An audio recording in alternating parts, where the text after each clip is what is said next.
Bonjour les amis, nous voici repartis pour une nouvelle série qui s'intitule « De vie, de destinée ».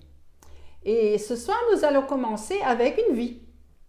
Ce sera l'histoire, mais une très jolie histoire. Élisabeth et Zacharie.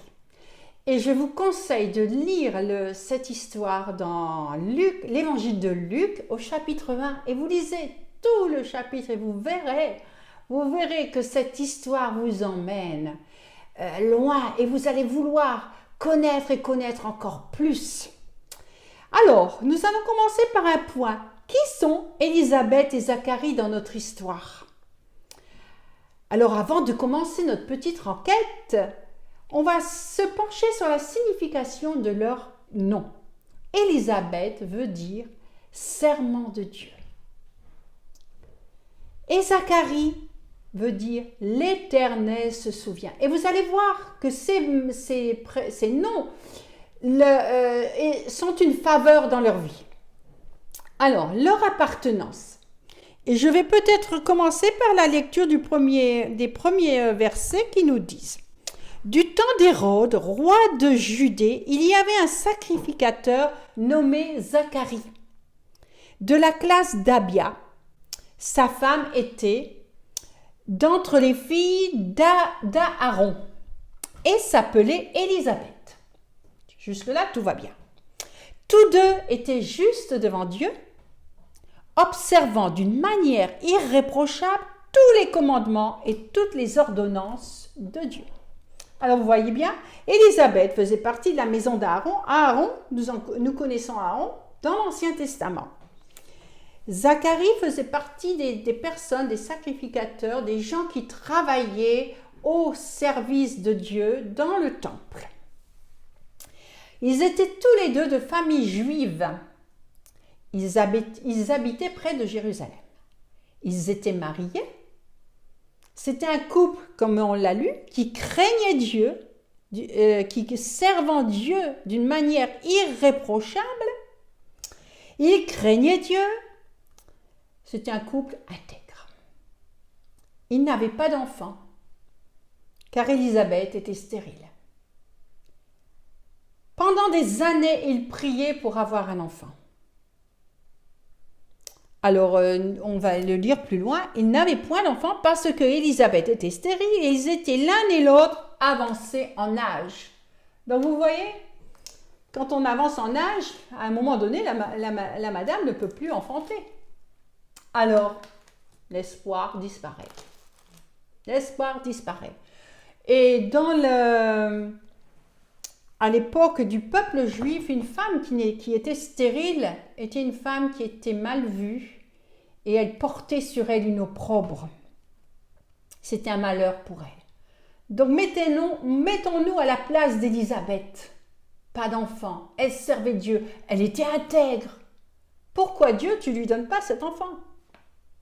Mais Élisabeth et Zacharie ont continué à servir le Seigneur jusqu'à l'âge avancé.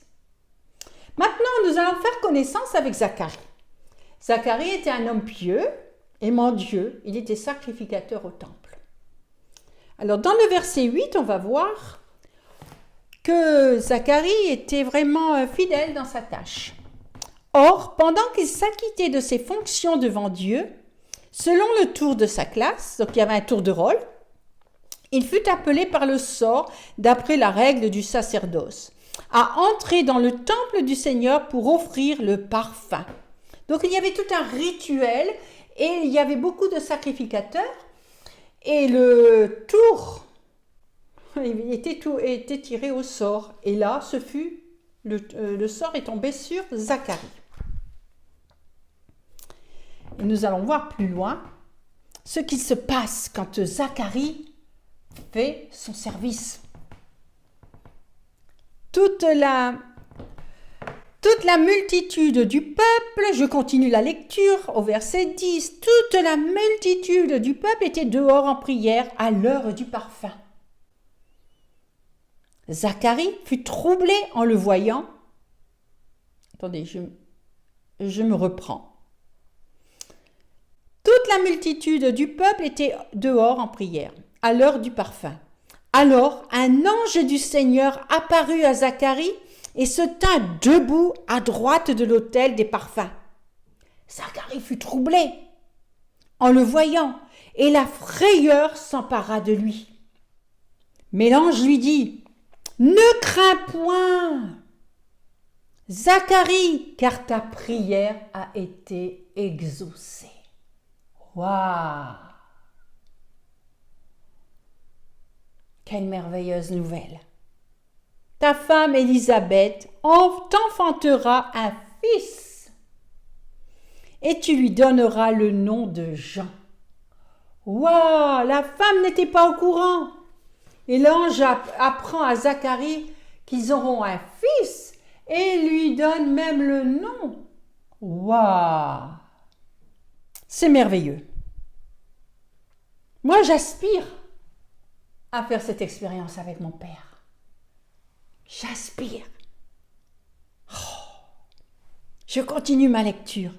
J'ai envie de connaître la fin. Alors, je me reprends. Il sera pour toi un sujet de joie et d'allégresse, et plusieurs se réjouiront de sa naissance. Waouh! L'ange lui donne tous les détails du futur enfant qui n'est pas encore conçu. C'est merveilleux, hein? Nous, on planifie les enfants à notre époque. Si on a envie d'un enfant, on n'en fait qu'un. Si on en a envie deux, on en fait deux. Et si on se dit, 3 c'est bon et c'est fini, c'est fini. Mais est-ce la volonté de Dieu? Là, la dame était stérile. Et elle priait, elle criait à Dieu pour avoir un enfant. Je ne veux pas juger quiconque, mais c'est pour se mettre dans la peau de cette dame et dire, waouh, moi j'ai envie d'avoir les enfants que Dieu a prévus pour moi, pour mon couple. Et vous allez voir, si on prend de telles dispositions dans un couple, vous allez voir que ça va aller, que le couple va se renforcer, les enfants vont grandir, et vont grandir non pas pour aller se perdre dans le monde, mais ils vont grandir pour marcher avec Dieu le Père. Ça, c'était la petite parenthèse personnelle, un petit conseil. Donc le bébé Jean, il sera grand, un prophète du Dieu juste. Il parlera de Jésus-Christ au peuple et il donnera aussi un message de repentance qu'il va falloir savoir entendre.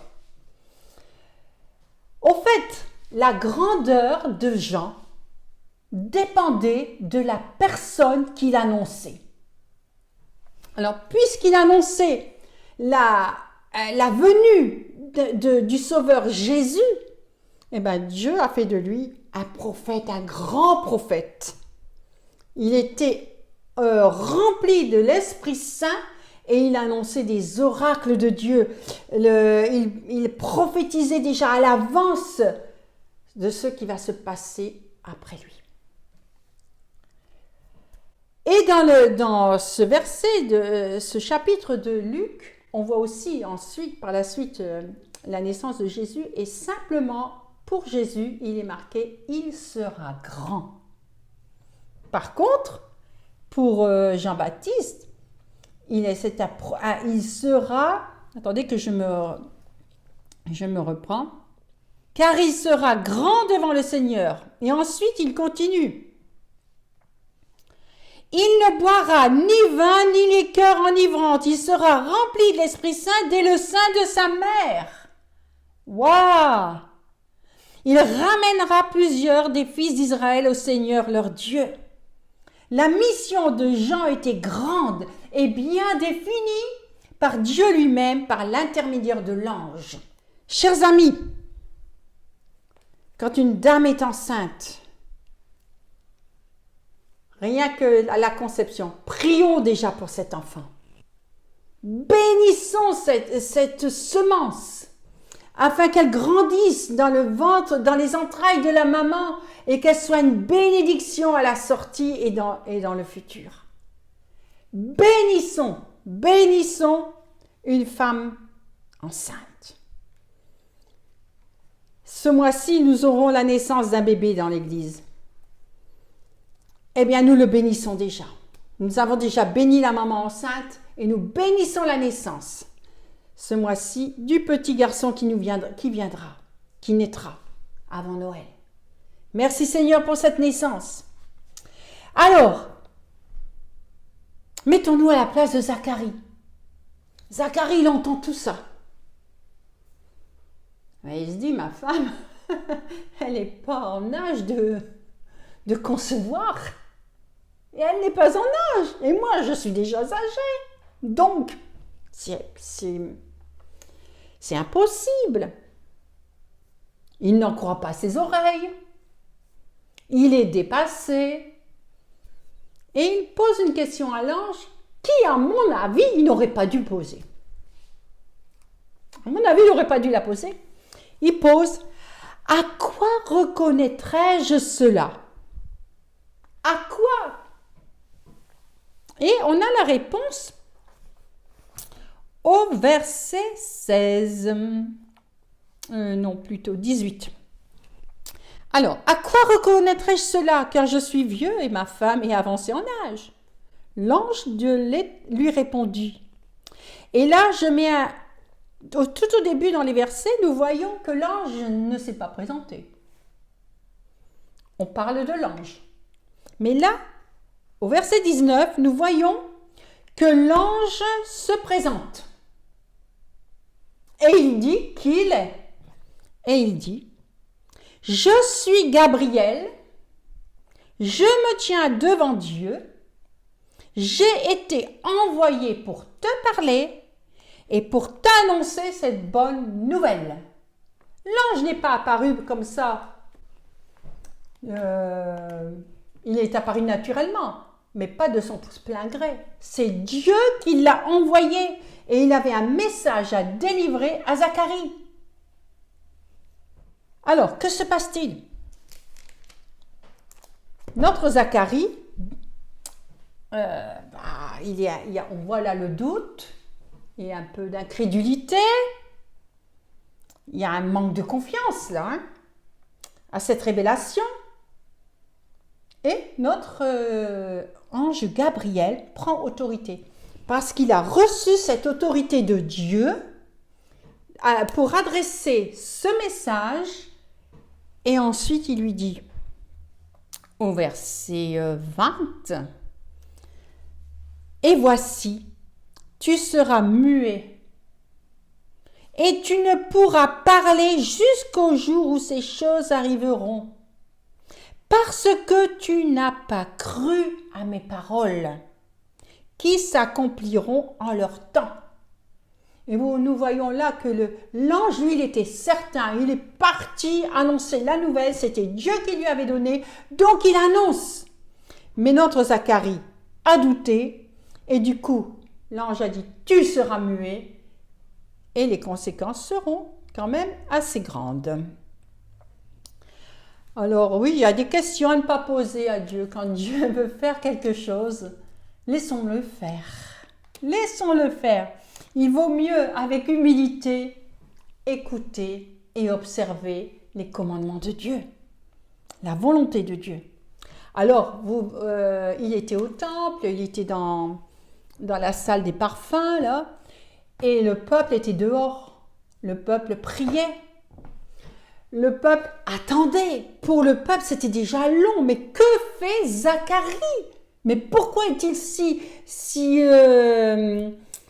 pourquoi est-il si longuement avec Dieu? Qu'est-ce qui se passe? Donc il sort, après un bon bout de temps. Et lorsqu'il sort, le peuple voit que Zacharie parle avec des langages de signes. Et là, le peuple a reconnu qu'il s'était passé quelque chose avec Zacharie de la part de Dieu. Alors le verset 21 nous dit, « Cependant le peuple attendait Zacharie, s'étonnant de ce qu'il restait si longtemps dans le temple. Quand il sortit, il ne put leur parler, et ils comprirent qu'il avait eu une vision dans le temple.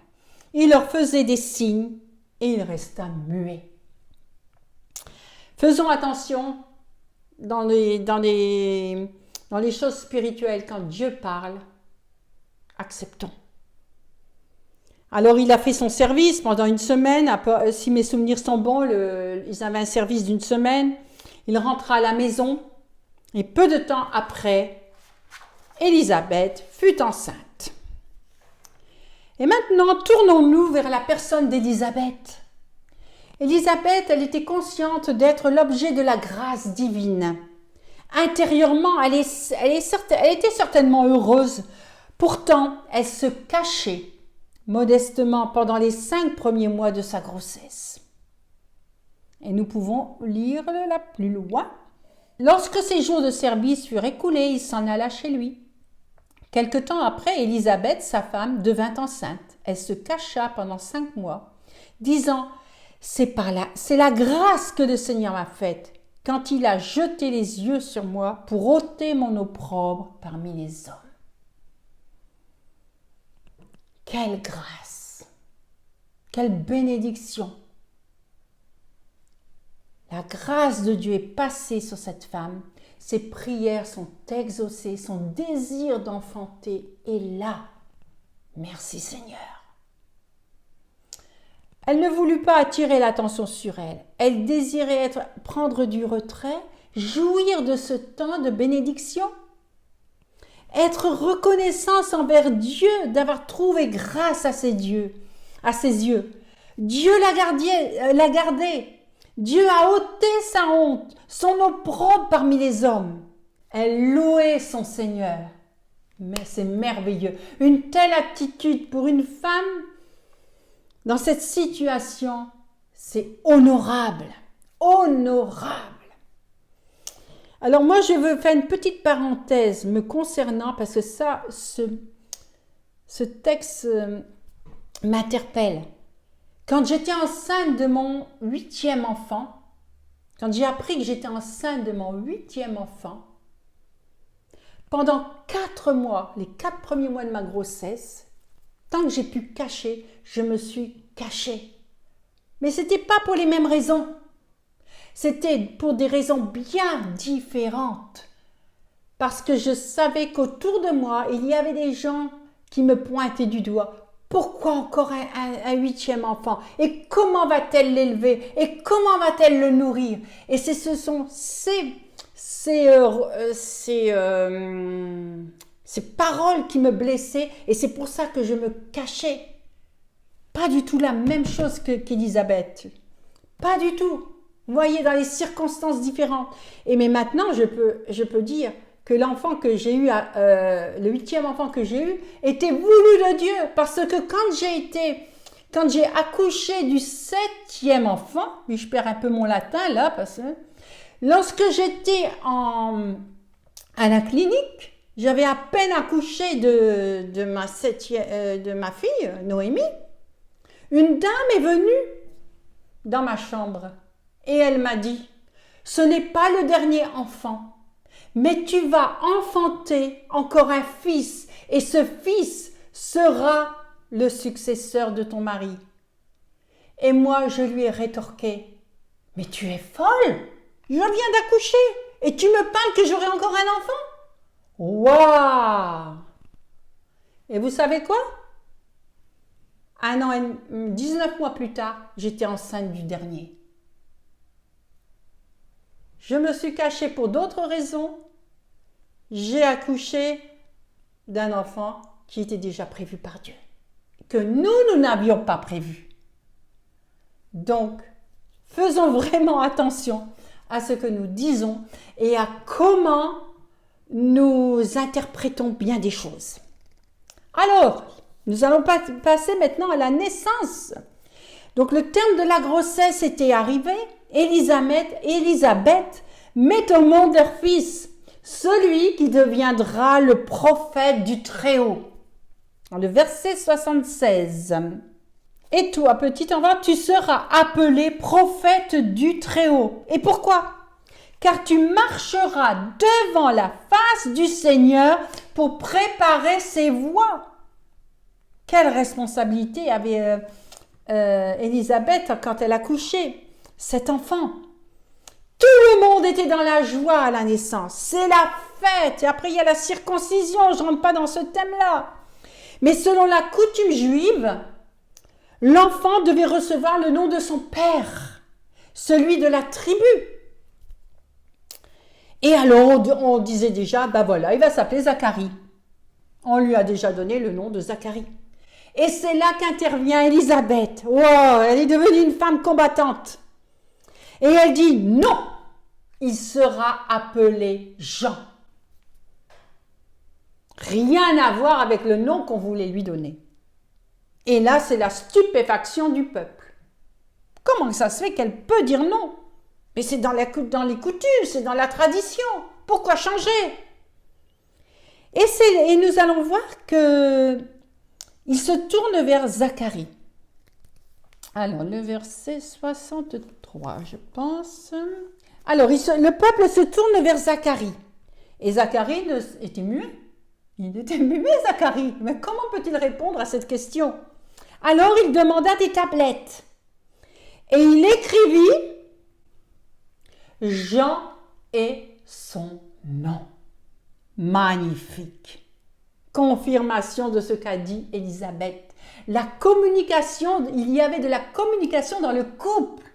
Parce que Zacharie, quand il est revenu à la maison, il a tout raconté à sa chère épouse.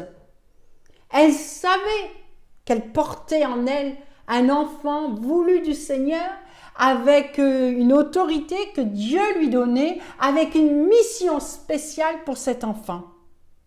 Alors j'aime bien, communication dans le couple, elle savait. Donc Zacharie intervient, il écrit Jean et son nom. Donc la famille est dépitée, tout le monde est dans l'étonnement. Tout le monde.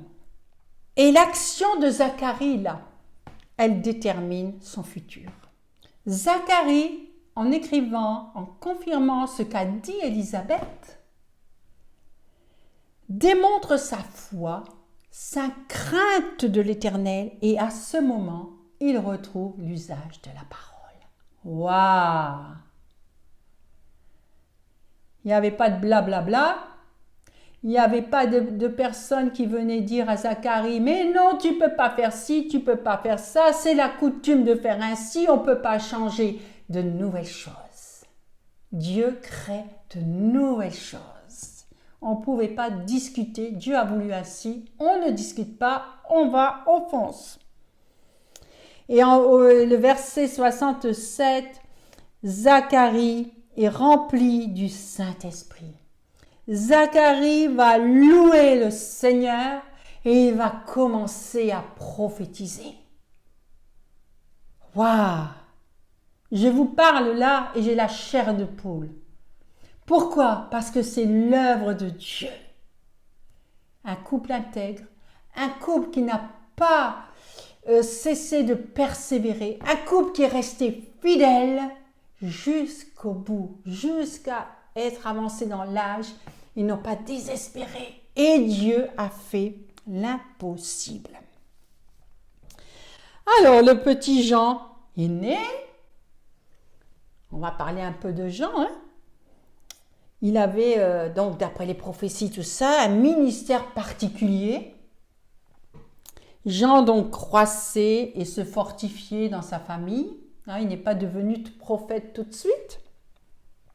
Il a eu une période certainement d'apprentissage auprès de ses parents, auprès des anciens de l'Église. Et ensuite, quand il est grand, quand il était déjà majeur, il partit dans le désert pour accomplir la mission pour laquelle il avait été appelé. Et Jean avait aussi une vie personnelle particulière. Il était revêtu. Alors on va lire ça parce que j'aime bien ça. J'aime bien raconter cette histoire aux enfants. Alors dans Marc chapitre 1 et au verset 6, on voit un peu notre Jean. Jean avait un vêtement de poil de chameau et une ceinture de cuir autour des reins.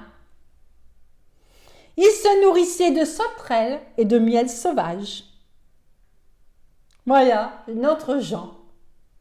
Il n'y avait pas le confort moderne que nous avons aujourd'hui.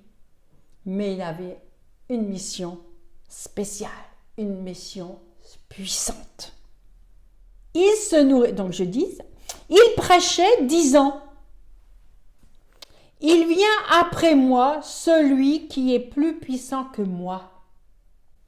Parce qu'entre-temps, quand il a grandi, tout ça, je ne vais pas rentrer dans la naissance de Jésus parce que vous allez voir la deuxième vie la semaine prochaine. Il s'est vu, Marie, Élisabeth, tout ça, il y avait un lien de parenté.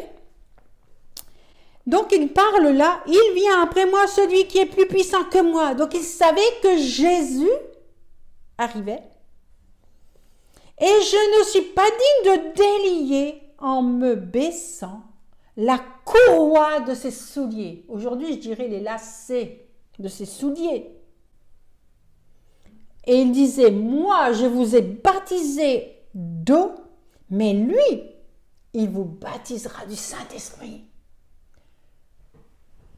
Jean était le précurseur de Jésus. Et il disait, voilà l'agneau qui ôte le péché du monde. Il savait qui était Jésus. Il avait une mission vraiment particulière, formidable. Mais il était aussi obéissant à la mission pour laquelle Dieu l'avait appelé.